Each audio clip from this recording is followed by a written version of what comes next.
സൗഹൃദത്തിൽ means ഭയങ്കര ഒരു emotional ആയിരുന്നു. അതുകൊണ്ട് ഇനി ജിൻഡോ പുറത്തിറങ്ങി കഴിഞ്ഞാൽ നിങ്ങൾ ഫ്രണ്ട്സ് ആയിട്ട് കാണാൻ സാധിക്കും. ഞാൻ ആ സ്റ്റേജിൽ നിന്നപ്പോൾ തന്നെ ഞാൻ ഒരു കാര്യം പറഞ്ഞായിരുന്നു, എന്റെ ഗെയിം ആ വീടിന്റെ പടിയിൽ ഉപേക്ഷിച്ചിട്ടാണ് ഞാൻ ഈ വേദിയിൽ വന്ന് നിൽക്കുന്നത്. ഇനി എനിക്ക് അതെ അതെ തീർച്ചയായും ദേഷ്യമോ വിദ്വേഷമോ വെറുപ്പോ പറയുന്ന ഒരു ഇമോഷൻസും ഞാൻ അവിടെ നിന്ന് ക്യാരി ചെയ്തിട്ടില്ല. സ്നേഹവും സൗഹൃദവും സാഹോദര്യവും മാത്രമാണ് ആ വീട്ടിൽ നിന്ന് ഞാൻ പുറത്തേക്ക് കൊണ്ടുവന്നിട്ടുള്ളൂ. പിന്നെ എന്റെ കുറച്ച് അലക്കാനുള്ള തുണി, വേറെ വലിയ കാര്യമായിട്ട് ഒന്നും കൊണ്ടുവന്നിട്ടില്ല. അപ്പോൾ ബാക്കിയുള്ളതൊക്കെ അവിടെ കഴിഞ്ഞു. എനിക്ക് എത്ര ദേഷ്യം ഉണ്ടായിട്ടുണ്ടെങ്കിൽ, എത്ര തല്ല് പിടിച്ചിട്ടുണ്ടെങ്കിൽ, പിന്നെ തല്ല് പിടിച്ചില്ലെങ്കിൽ പിന്നെ എങ്ങനെയാ ഈ മുന്നോട്ട് പോണേ? എല്ലാവരും കൂടി സൗഹൃദം കൂടി വിമർശനം ഇല്ലാതെ. അതുകൊണ്ടാണ് ഈ പ്രസ് ഇത്ര റേറ്റിംഗ് കൂടിയത്. അതെനിക്കറിയില്ല, എനിക്ക് അതിനെ കുറിച്ച് ഡീറ്റെയിൽ ആയിട്ട് അറിയില്ല. പ്രേക്ഷകര് ഗബ്രിയുടെ ഒരു എഡിഷൻ വന്ന സമയത്ത് പറയുന്ന ഒരു പ്രധാന കാരണം ഒറ്റയ്ക്ക് കളിച്ചിരുന്നെങ്കിൽ എന്താണത്? ഞാൻ ഒറ്റയ്ക്കല്ല കളിച്ചതെങ്കിൽ 5 പ്രാവശ്യം ഞാൻ പവർമി കയറുമ്പോൾ 5 പ്രാവശ്യം ജാസ്മിൻ എന്റെ കൂടെ ഉണ്ടായിരുന്നു. 5 പ്രാവശ്യം ഞാൻ മാത്രമാണ് കയറിയത്. ജാസ്മിൻ ഒരു തവണയെ പവർമി കയറിയിട്ടുള്ളൂ.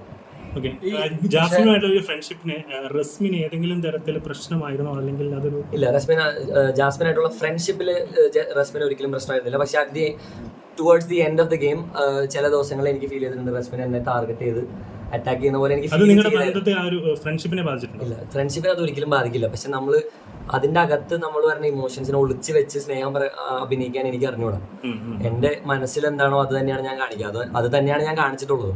ക്യാപ്റ്റൻ ആയിരിക്കുന്ന സമയത്ത് ഒരു ടാസ്കിൽ റസ്മിൻ പറഞ്ഞ കള്ളൻ എന്നൊരു വാക്ക് പറഞ്ഞത് എനിക്ക് ഹേർട്ടായി. ഞാൻ അവിടെ ഒരു കാര്യം കൂടി പറഞ്ഞായിരുന്നു, എനിക്ക് ഇഷ്ടമുള്ളവരെ അവർക്ക് മാത്രമേ എന്നെ ഹേർട്ട് ചെയ്യാൻ പറ്റുള്ളൂ. അല്ലാതെ വേറെ അവര് ജിൻഡോ ചേട്ടൻ എന്ത് പറഞ്ഞാലും ബാക്കി അവിടെ ഉള്ളവർ എത്ര പേര് എത്ര അറ്റാക്ക് ചെയ്ത് കഴിഞ്ഞാലും എന്നെ അഫക്ട് ചെയ്യാറില്ലായിരുന്നു. ജിൻഡോ വീട്ടുകാരെയൊക്കെ പറഞ്ഞത് വിഷമിപ്പിച്ചു. അത് വിഷമം വന്നതുകൊണ്ടാണല്ലോ നമ്മൾ അങ്ങനെ റിയാക്ട് ചെയ്യുന്നത്. ഒരിക്കലും അവിടെ നമ്മൾ ഒരാളുടെ ക്യാരക്ടറിനെയോ അല്ലെങ്കിൽ ഒരാളെ ട്രിഗർ ചെയ്യണം എന്നുള്ള ആഗ്രഹത്തോടെ ആരും ട്രിഗർ ചെയ്യില്ല. ഞാൻ ചെയ്യില്ല. ഒരാളെ എനിക്ക് ഇപ്പൊ ട്രിഗർ ചെയ്യണം എന്നുള്ള ആഗ്രഹത്തോടെ ഞാൻ ചെയ്യില്ല. അല്ലെങ്കിൽ അത്രയും നമ്മളെ വിഷമിപ്പിക്കണം, അല്ലെങ്കിൽ ഒരു കാരണം വേണം. അപ്പൊ മാത്രമാണ് ഞാൻ ജിൻഡോ ചേട്ടൻ അന്ന് ട്രിഗർ ചെയ്യാൻ കാരണം തന്നെ അത്രയും ബാഡ് ആയിട്ട് നിൽക്കുന്ന ഒരു സിറ്റുവേഷൻ ആയതുകൊണ്ടാണ്. അത്രയും പ്രൊവക്കേഷൻ അവിടെ നിന്ന് ഇങ്ങോട്ട് വരുമ്പോൾ ഓട്ടോമാറ്റിക്കായിട്ട് നമ്മൾ തിരിച്ചു കൊടുക്കും. അതാണ് ഗെയിം. അവിടെയാണ് നമ്മളൊരു ഗെയിമർ ആവുന്നത്. അതിന്റെ ഉള്ളിൽ തന്നെ പറയുന്നുണ്ടായിരുന്നു, ഗബ്രി പുറത്തായ ജാസ്മിൻ ഗെയിം കളിക്കും, പക്ഷെ ജാസ്മിൻ പുറത്തായ ഗബ്രി ഗെയിം കളിക്കാൻ സാധ്യതയില്ല. അതിന്റെ ഉള്ളിൽ തന്നെ പറയുന്നുണ്ടായിരുന്നു. ഇപ്പൊ ജാസ്മിൻ എപ്പോഴും കേൾക്കുന്ന ഒരു വിമർശനമാണ് വൃത്തിയുടെ പേരിൽ. അപ്പൊ ജാസ്മിൻ ഒരു ബ്യൂട്ടി ബ്ലോഗർ കൂടിയാണല്ലോ. വൃത്തിയുടെ പേരിൽ അവൾക്ക് അത്യാവശ്യത്തിൽ അധികം വൃത്തിയുണ്ടെന്നാണ് ഞാൻ മനസ്സിലാക്കിയിട്ടുള്ളത്. ഏറ്റവും കൂടുതൽ ഇരുന്നിട്ടുള്ളത് എന്റെ അടുത്താണ്, ഏറ്റവും കൂടുതൽ ഇരുന്നിട്ടുള്ളത് എന്റെ കൂടെയാണ്, ഏറ്റവും കൂടുതൽ കണ്ടിട്ടുള്ളത് ഞാൻ തന്നെയാണ്.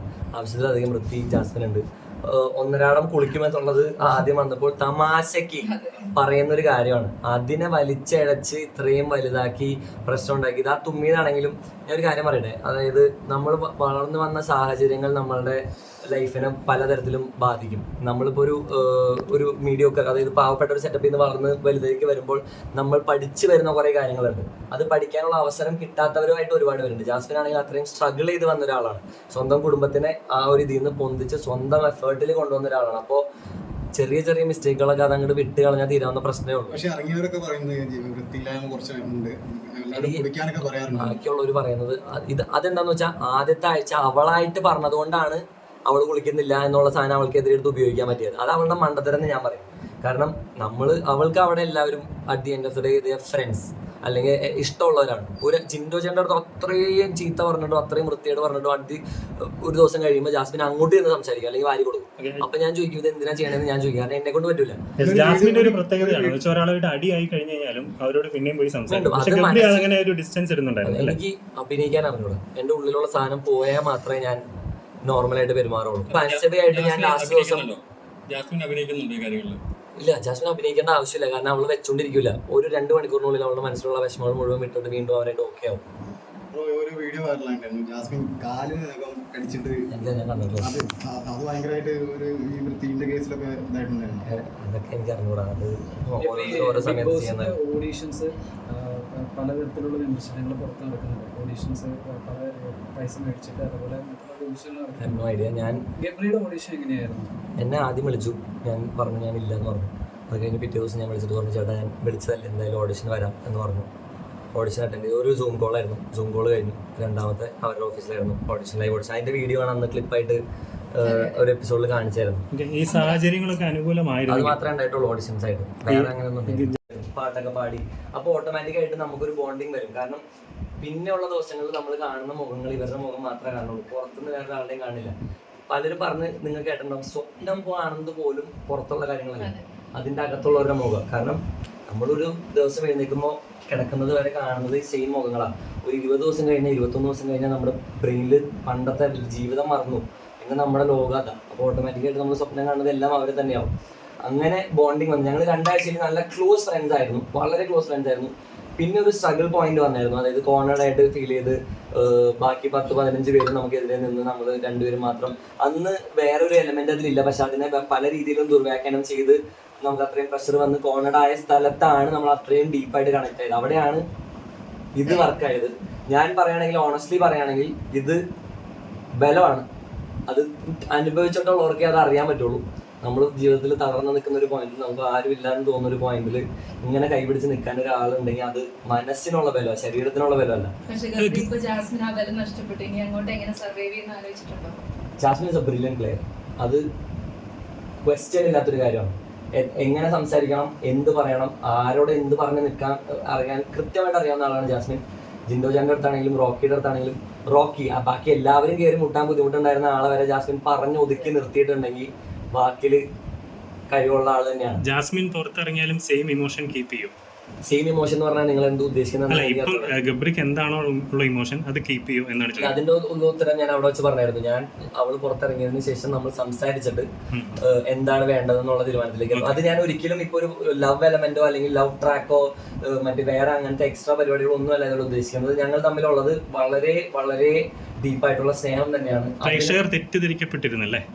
തെറ്റിദ്ധരിക്കപ്പെട്ടിട്ടുണ്ടാകാം. അത് വേറൊരു കാര്യം പറയട്ടെ. ആദ്യമൊക്കെ തെറ്റിദ്ധരിക്കപ്പെട്ടത് ഞങ്ങൾ കോമഡി ആയിട്ട് പറയുന്ന കാര്യങ്ങളായിരുന്നു. നമ്മളിപ്പോൾ വളരെ കംഫർട്ടബിൾ ആയിട്ടുള്ള ഒരാളുടെ അടുത്ത് കോമഡി ആയിട്ട് പറയുന്ന ഒരു കാര്യം പലപ്പോഴും പുറത്തു നിന്ന് കാണുന്ന ഒരാൾക്ക് ചിലപ്പോൾ അത് വൾഗറായോ അല്ലെങ്കിൽ മോശപ്പെട്ട ഒരു രീതിയായിട്ടോ തോന്നാം. പക്ഷെ അതിന്റെ അകത്ത് നിൽക്കുന്നവർക്ക് അതിന്റെ അവസ്ഥ മനസ്സിലാവുള്ളൂ. നമുക്ക് ആകെ ഫൺ അല്ലെങ്കിൽ നമുക്ക് ആകെ സംസാരിക്കാനുള്ള ഒരാളുടെ അടുത്ത് നമ്മൾ ആ ഒരു ഫ്രീഡം എടുക്കുമ്പോൾ അതിനെ വളരെ നെഗറ്റീവായിട്ടുള്ള രീതിയിൽ വളച്ചൊടിക്കുമ്പോൾ അതും വളരെ ബുദ്ധിമുട്ടുള്ള ഒരു കാര്യം തന്നെയാണ്.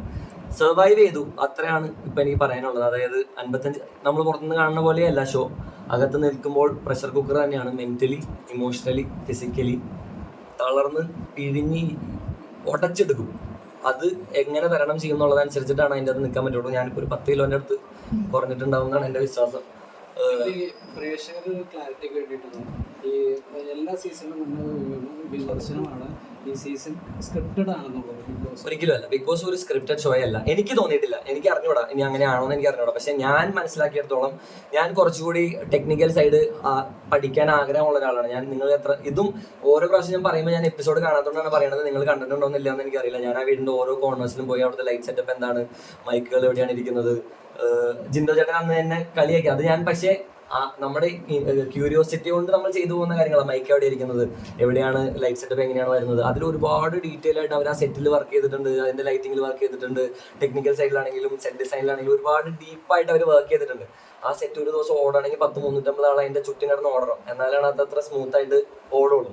അപ്പൊ അങ്ങനത്തെ ഒരു സാധനം വരുന്ന സമയത്ത് നമുക്ക് സ്ക്രിപ്റ്റഡ് ആണെന്ന് വെച്ചാൽ ഒരിക്കലും സ്ക്രിപ്റ്റഡ് ആയിട്ട് എനിക്ക് ഫീൽ ചെയ്തിട്ടില്ല. അവർക്ക് ടാസ്കുകൾ തരാം. ആ ടാസ്കുകൾ എങ്ങനെ മുമ്പോട്ട് കൊണ്ടുപോകണം എന്ന് തീരുമാനിക്കുന്നത് ആ വീടിന്റെ അകത്തുള്ളവരാണ്. നമ്മൾ അതിന്റെ അകത്ത് കയറി കഴിഞ്ഞാൽ പിന്നെ പുറം ലോകമായിട്ട് നമുക്കൊരു ബന്ധമില്ല. ആ ബിഗ് ബോസിന്റെ വോയിസ് മാത്രമാണ് നമുക്ക് പുറം ലോകമായിട്ടുള്ള ഒരു ബന്ധം. ഇപ്പോൾ വീട്ടുകാരങ്ങനെ പലരെയും നമ്മൾ പഠിക്കാം. ഒരു പ്രണയം എന്നുള്ളൊരു സാധനം ഉണ്ടാകുമായിരുന്നു.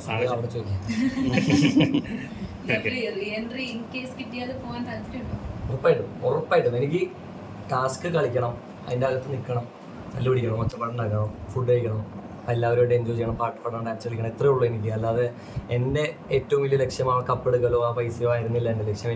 എൻ്റെ ഏറ്റവും വലിയ ആഗ്രഹം കേരളത്തിലെ എല്ലാവരുടെ അടുത്തേക്കും എൻ്റെ മുഖം എത്തിക്കണം. അത് എത്തിയത്. അത് മാറും. നിങ്ങൾ കൃത്യമായിട്ടുള്ള പോയിന്റുകൾ എല്ലാ വിഷയത്തിലും കൃത്യമായിട്ട് പറയുന്നതാണ്. അതുപോലെ ജാസ്മിനും നിങ്ങൾ അതായത് പക്ഷെ നിങ്ങളുടെ വിഷയങ്ങൾ കൂടുതലൊന്നും നിങ്ങൾ കെട്ടിപ്പിടിച്ച് അല്ലെങ്കിൽ കൈ പിടിച്ചിരിക്കുന്നതും കൂടുതൽ സംസാരിക്കുന്ന പ്രണയരംഗങ്ങൾ പോലത്തെ രംഗങ്ങളാണ്. അപ്പൊ അല്ലാതെ ഒരു ഗെയിം നിങ്ങൾക്ക് അവിടെ കളിക്കാൻ ആഗ്രഹിച്ചിരുന്നോ? തെറ്റുണ്ടോ? എങ്ങനെ കൈ പിടിച്ചിരിക്കുന്നത് തെറ്റാണ്? കൈ പിടിച്ചിരിക്കാൻ തരുന്നില്ല, ആ വിഷ്വൽസ് മാത്രമാണ് വന്നത്. പക്ഷെ നിങ്ങൾ നിലപാടുകൾ പറയുന്ന ഒരാളാണ്. അതെനിക്ക് അറിയാവുന്ന കാര്യമല്ല. പക്ഷേ ഞാൻ ചോദിച്ചത്രേ ഉള്ളൂ, ഒരു ആൺകുട്ടിയും പെൺകുട്ടിയും കൈ പിടിച്ചിരിക്കുന്നതും തോളത്ത് കൈയിട്ടിരിക്കുന്നതും അല്ലെങ്കിൽ കൈ മുറുക്കെ പിടിക്കുന്നതും തെറ്റാണോ? നമ്മുടെ പെർസ്പെക്ടീവിൽ തെറ്ററിയില്ല. ബട്ട് ജനങ്ങൾ എന്നുള്ളൊരു കോൺസെപ്റ്റ് ജനങ്ങളുടെ പെർസ്പെക്റ്റീവിൽ എങ്ങനെയാണ് അത് തെറ്റാകുന്നത്? അതല്ല, അത് നമ്മളും അതിനെ ജഡ്ജ് ചെയ്യുകയല്ലേ ചെയ്യുന്നത്. പക്ഷേ ഒരു ബൗണ്ടറി ഉണ്ട്, ഒരു ഫിസിക്കൽ ബൗണ്ടറി ഉണ്ട്. ആ ബൗണ്ടറി കഴിഞ്ഞാൽ മാത്രമേ അതിലൊരു വൾഗർ എലമെന്റ് വരുന്നുള്ളൂ. അത്രയും നേരം അത് വൾഗർ അല്ല. സൗഹൃദത്തിൽ എല്ലാവരും ചെയ്യുന്ന കാര്യം തന്നെയാണ്. നിങ്ങൾ നിങ്ങളുടെ ഫ്രണ്ട്സിന് ഇതേവരെ കിസ് ചെയ്തിട്ടില്ല? ഒരു ബെസ്റ്റ് ഫ്രണ്ട് ഗേള്, ബോയുടെ അല്ല ചോദിക്കണം, ഗേളിനെ കിസ് ചെയ്യില്ലേ? അവളത്തെ ഒരു മോഡ് പോലെ അതിലാ ജെൻഡർ ഇല്ലാന്ന് വിചാരിച്ചിട്ടുണ്ടെങ്കിൽ അതിലൊരു എല്ലാവരും ഉന്നയിക്കുന്ന ഒരു ചെറിയൊരു വിമർശനം എന്താ വെച്ച് കഴിഞ്ഞാൽ, ഇത് ഷോ തുടങ്ങിയപ്പോഴേ അതിനൊരു ടൈം പീരീഡ് ഉണ്ടല്ലോ, ഏത് പ്രണയമാണെങ്കിലും സൗഹൃദമാണെങ്കിലും. പക്ഷെ ഇതൊരു ഒറ്റ സെക്കൻഡിൽ ഞാൻ ഫ്രണ്ട്സ് ആവാൻ ഇഷ്ടം പോലെ ആളുകളുണ്ട്. നമ്മൾ ഇന്റർനാഷണലി ഒരുപാട്, ഞാൻ യാത്രകളെ ഭയങ്കര ഇഷ്ടപ്പെടുന്ന ഒരാളാണ്. അപ്പൊ ഞാൻ അതെ ഓരോരുത്തരെ ഡിപ്പെൻഡ് ചെയ്തനുസരിച്ച്. പിന്നെ എത്രത്തോളം അവർ തമ്മിൽ സാമ്യതകൾ ഉണ്ടെന്നുള്ളത്. ജാസ്മിന്റെയും എന്റെയും ചിന്താഗതി വളരെ സിമിലറാണ്. ഞങ്ങൾ നോമിനേറ്റ് ചെയ്യുന്ന രീതി നോക്കി കഴിഞ്ഞിട്ടുണ്ടെങ്കിൽ ഞങ്ങൾ പ്ലാൻ ചെയ്യണത് വിഷ്വലിൽ വരില്ല, പക്ഷെ നോമിനേഷൻ മിക്കപ്പോഴും സിമിലർ ആയിരിക്കും. കാരണം നമ്മൾ ചിന്തിക്കുന്ന രീതിയും ഗെയിം പ്ലാൻ ചെയ്യുന്ന രീതിയും പ്ലാൻ ആണെങ്കിൽ ഞാൻ അതിന്റെ അകത്ത് വെച്ച് പ്ലാൻ ചെയ്യാൻ പറ്റുള്ളൂ. അതിന്റെ ആരൊക്കെ വരുന്നു എനിക്ക് എങ്ങനെ അറിയാൻ പറ്റും? മീറ്റ് ചെയ്തൊന്നല്ല, ഓഡിഷൻ ടൈമിൽ ഞാൻ ഓഡിഷൻ കഴിഞ്ഞ് പുറത്തിറങ്ങി വരുമ്പോൾ അവിടുത്തെ ലിവിംഗ് റൂമിൽ ജാസ്മിൻ ഇരിക്കുന്നുണ്ടായിരുന്നു. അത് കണ്ടിട്ട് ഞാൻ അവിടെ അത്രയും ഏഷ്യാനെറ്റിന്റെ ഓഫീസിന്റെ അകത്ത് ഞാൻ അവളുടെ അടുത്ത് പോയി എങ്ങനെ പ്ലാൻ ചെയ്യാനാണ്? ഏറ്റവും കൂടുതൽ മിസ് ചെയ്യുന്ന ജാസ്മിനെ തന്നെ. നിങ്ങൾക്ക് നേരത്തെ നമ്മുടെ ഇമോഷണലി ഇപ്പോൾ അവസാനം നമ്മൾ ഇത് കണ്ടത് പ്രൊമോ കണ്ടതിൽ ജാസ്മിൻ ഇത്ര ഇമോഷണലി ഡൗൺ ആവാനുള്ള കാരണം ഗബ്രി തന്നെയാണ്. കാരണം പലപ്പോഴും അതിലാണ് ലൈഫ് എന്ന് പറയുന്ന സംഭവിക്കുന്നത്. അപ്പൊ അങ്ങനെ നോക്കുന്ന സമയത്ത് അത് വാലിഡ് ആയിട്ടുള്ള ഒരു കാര്യമല്ലല്ലോ. വിഷമങ്ങൾ ഉണ്ടാവണം, സന്തോഷങ്ങളില്ല എന്ന് പറയാൻ പറ്റുമോ? വിഷമങ്ങളുള്ള അത്രയും തന്നെ, അല്ലെങ്കിൽ അതിലേറെ സന്തോഷങ്ങളും അപ്പുറത്തെ സൈഡിലുണ്ട്. നമ്മൾ ഒരുമിച്ചിരിക്കുമ്പോഴും നമുക്ക് കിട്ടുന്ന സന്തോഷം, നമ്മൾ സംസാരിക്കുമ്പോഴും ചിരിക്കുമ്പോഴും നമ്മൾ പാട്ട് പാടുമ്പോഴും ഡാൻസ് കളിക്കുമ്പോഴും ഭക്ഷണം കഴിക്കുമ്പോഴും, ഓരോ പ്രാവശ്യം ഭക്ഷണം കഴിക്കുമ്പോഴും ജാസ്മിൻ എനിക്ക് ഓരോ ഉരുള, ഞാൻ വേണ്ടാന്ന് പറഞ്ഞാലും നിർബന്ധിച്ച് എനിക്ക് ഒരു ഉരുള തരുമായിരുന്നു. അതൊക്കെ പക്ഷെ ഇപ്പോഴാണ് അതിന്റെ വില നമുക്ക് മനസ്സിലാവുന്നത്. അവിടെ നിൽക്കുമ്പോൾ നമ്മൾ അതിനെ കുറിച്ച് ആലോചിക്കില്ല. അതിൽ നിന്ന് പുറത്തിറങ്ങി വേറൊരു സാഹചര്യത്തിലേക്ക് വരുമ്പോഴാണ് നമ്മൾ അതിന്റെ വില മനസ്സിലാക്കുന്നത്. ഇതിൽ ഞാൻ പറഞ്ഞു കഴിഞ്ഞാൽ വേറെ ഇന്റർവ്യൂലൊന്നും നേരത്തെ ഒരു ക്വസ്റ്റ്യൻ ഋഷി വാഴ അങ്ങനത്തെ പരാമർശങ്ങളൊക്കെ ഉണ്ടായിരുന്നു. ആ സൗഹൃദം കീപ്പപ്പ് ചെയ്യണമായിരുന്നു എന്നുള്ളൊരു തോന്നുന്നു. സൗഹൃദം കീപ്പപ്പ് ചെയ്തിട്ട് ഇപ്പോഴും ഉണ്ട്. ഋഷി ഞാനും തമ്മിൽ ആകെ ഒരേ ഒരു പ്രാവശ്യം മാത്രം, അന്നും അടി ഉണ്ടായിട്ടില്ല.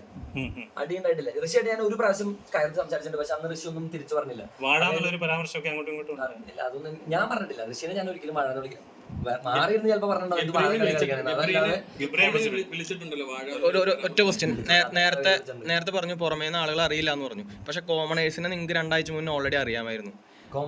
അറിയാമായിരുന്നു. അപ്പൊ റസ്മിനായിട്ടുള്ള ഒരു കോണ്ടാക്ട് കീപ്പ് ചെയ്തത് എങ്ങനെ? അത് നേരിട്ട് മുന്നേ എനിക്ക് റസ്മിനെ ഒരു പരിചയം ഉണ്ടായിരുന്നില്ല. അതിന്റെ അകത്ത് പോലും ഞാൻ 1-2 ആഴ്ച റസ്മിനടുത്ത്, കാരണം 5 പേരുടെ പേരുകളാണ് അതിന്റെ ഉള്ളിൽ തന്നെ നോറ അറിയാണ്ട് വിളിച്ചു പറഞ്ഞത്.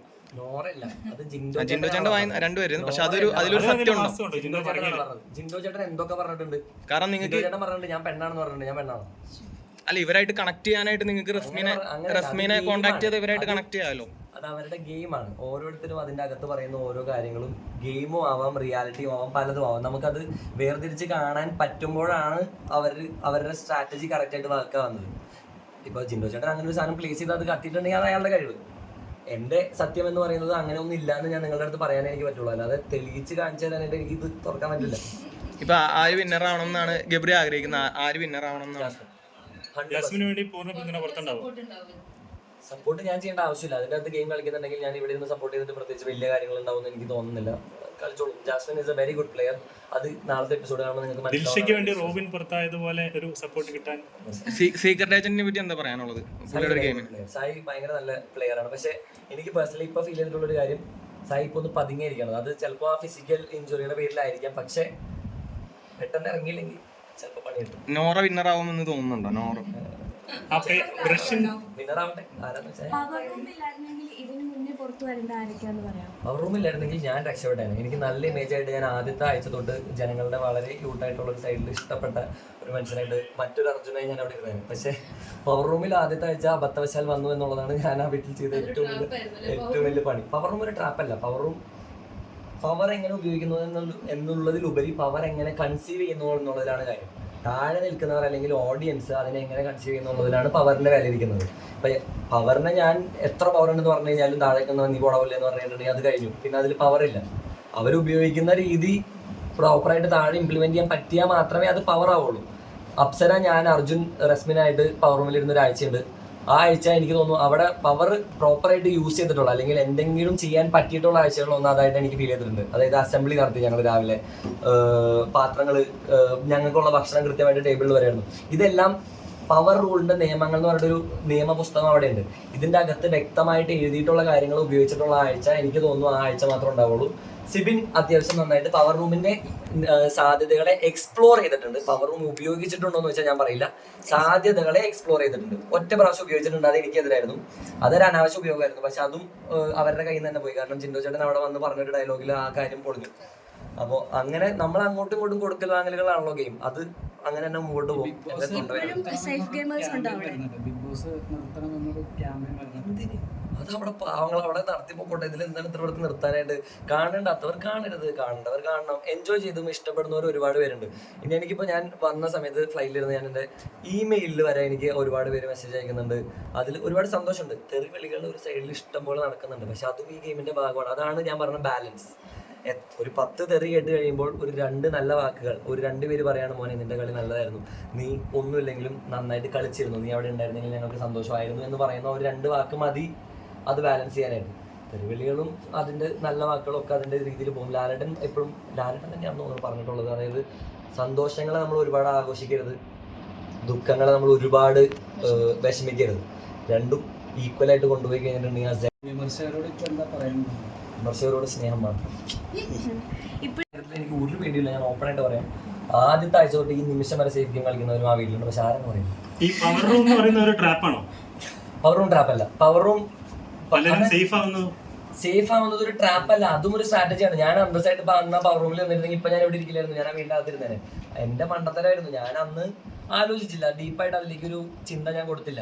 അതുകൊണ്ടാണ് പ്രേക്ഷകർ നോക്കുമ്പോൾ ഗബ്രിയേക്കാൾ പുറത്തു പോകാൻ സാധ്യതയുള്ള ഇപ്പോഴും അവിടെ ഉണ്ടാകാം. പക്ഷെ അത് അവരുടെ ഗെയിമാണ്. അവരെന്നെ വിശ്വസിപ്പിച്ചത് കൊണ്ടാണല്ലോ ഞാൻ അവർക്ക് വേണ്ടി ഒഴിഞ്ഞു കൊടുത്തത്. ശ്രീരേഖയൊക്കെ മറ്റേ പവർ റൂമിൽ നിന്ന് പുറത്തു വന്ന് ഔട്ടാവുന്നു തോന്നുന്നു. അറിഞ്ഞൂടാ, അത് വോട്ടിംഗ് അനുസരിച്ച്. ഇപ്പൊ ജാസ്മിൻ അല്ലെങ്കിൽ അടുത്തൊരു വിന്നർ ആരായിരിക്കും പറയുക? ജാസ്മിൻ അല്ലെങ്കിൽ ജിന്നോ വിന്നർ ആവാൻ സാധ്യതകളുണ്ട്. കാരണം ആഗ്രഹമുണ്ടോ? ആഗ്രഹം ഉണ്ടോ എന്ന് വെച്ചിട്ടുണ്ടെങ്കിൽ എനിക്ക് ജാസ്മിൻ ആവണമെന്നാണ് എൻ്റെ ഏറ്റവും വലിയ ആഗ്രഹം. കാരണം ഞാൻ അല്ലെങ്കിൽ ആരെന്ന് വെച്ചാൽ ഞാൻ ജാസ്മിൻ എന്നാ പറയുള്ളൂ കപ്പെടുക്കാനായിട്ട്. ജിൻഡോ ചേട്ടൻ നന്നായിട്ട് കളിക്കുന്ന ഒരാളാണ്. ഒരുപാട് ഞങ്ങൾ അനുഭവിച്ചിട്ടുള്ള കാര്യങ്ങളൊക്കെ വേറൊരു തലത്തിൽ അനുഭവിച്ചിട്ടുള്ള ഒരാളാണ് ജിൻഡോ ചേട്ടൻ. അതായത് പുള്ളിക്കും ഒറ്റപ്പെടലുകൾ അനുഭവിച്ചിട്ടുണ്ട്. പക്ഷെ പുള്ളിയുടെ ഒറ്റപ്പെടലുകളിൽ പുള്ളിക്ക് കൂട്ടായിട്ടുണ്ടായിരുന്ന ജാൻമണി മാത്രമായിരുന്നു. ജാൻമണി പോയ പിന്നെ അധികം ആരും ഉണ്ടായിട്ടില്ല.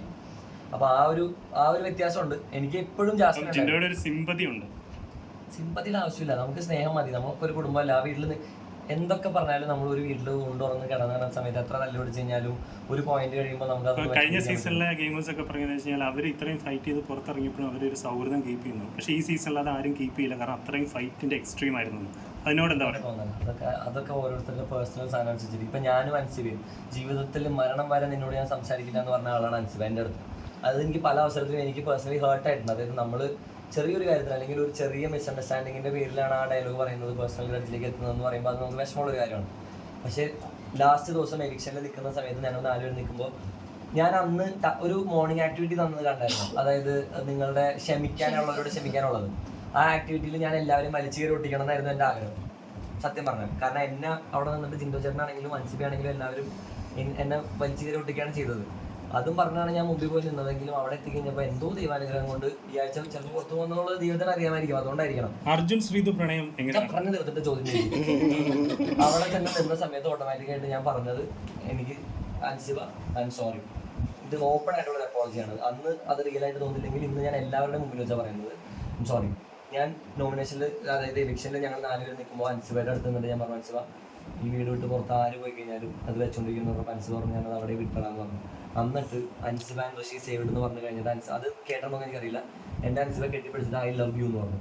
ഞാൻ thank you, I love you too. ഇതായിരുന്നു അവസ്ഥ. അപ്പോൾ ഓട്ടോമാറ്റിക്കായിട്ട് നമുക്ക് അൻസിബയുടെയും കണ്ണു നിറഞ്ഞു ഞാൻ പോയ സമയത്ത്. അപ്പോൾ അത്രേ ഉള്ളൂ. നമ്മൾ ഇതൊരു ഗെയിമാണെന്ന് മനസ്സിലാക്കുന്നിടത്ത് നമ്മളുടെ ആ ഒരു വെറുപ്പും വിദ്വേഷവും ദേഷ്യവും ഒക്കെ ആ ബൗണ്ടറിയുടെ അപ്പുറത്തേക്ക് കിടന്നാൽ കഴിഞ്ഞു. അതാണ് ഞാൻ അങ്ങനെയാണ് ചെയ്തത്. ഞാൻ ആ വേദിയിൽ വെച്ച് പറഞ്ഞത് ഞാൻ മനസ്സിൽ പൂർണ്ണമായിട്ട് വിശ്വസിക്കുന്ന ഒരു കാര്യം തന്നെയാണ്. ആ വീട്ടിൽ നിന്നും ഞാൻ ഇറങ്ങിയ നിമിഷത്തിൽ, അതിൻ്റെ പടി ഞാൻ കടന്ന നിമിഷത്തിൽ എൻ്റെ ഉള്ളിലുണ്ടായിരുന്ന ദേഷ്യവും ഗെയിമും വെറുപ്പും എല്ലാം ആ പടിയെ ഉപേക്ഷിച്ചിട്ടാണ് ഞാൻ ആ വേദിയിലേക്ക് വന്ന് ലാലേട്ടൻ്റെ അടുത്ത് നിന്നത്. അതുകൊണ്ട് തന്നെയാണ് ഞാൻ ചിരിച്ചുകൊണ്ട് നിന്നത്. അത്രേ ഉള്ളൂ.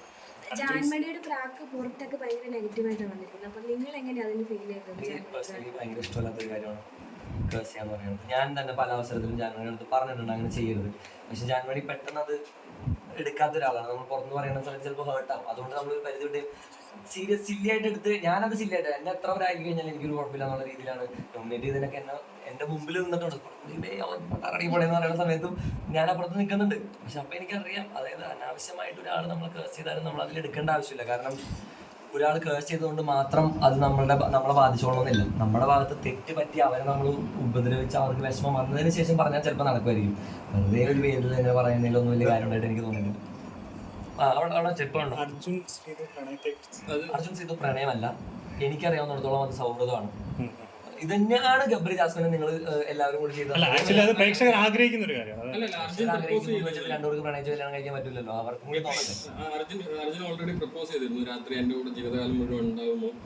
എന്റെ കൂടെ ജീവിതകാലം മുഴുവൻ ഉണ്ടാവുമെന്നല്ല ചോദിച്ചത്, എന്നെ കല്യാണം കഴിക്കാമെന്ന് ചോദിച്ചില്ലല്ലോ. അതിപ്പോ അങ്ങനെ ചോദിക്കാൻ പറ്റും. ഒരിക്കലില്ല. ജീവിതകാലം മുഴുവൻ എന്താ ഫ്രണ്ട്സ് ആയിട്ടിരുന്നോണ്ട്. എന്റെ 27 വർഷമായിട്ടുള്ള ഒരു ഫ്രണ്ടാണ് ഇന്ന് എന്നെ എയർപോർട്ടിൽ എന്റെ പെട്ടി പിടിച്ചുകൊണ്ട് വന്നത്. 27 വർഷം, അതൊരു ജീവിതകാലം തന്നെ. ഞാൻ നാളെ മരിച്ച എന്റെ ജീവിതകാലം മുഴുവൻ അവൻ എന്റെ കൂടെ ഉണ്ടായിരുന്നു എന്ന് എനിക്ക് വേണമെങ്കിൽ പറയാം.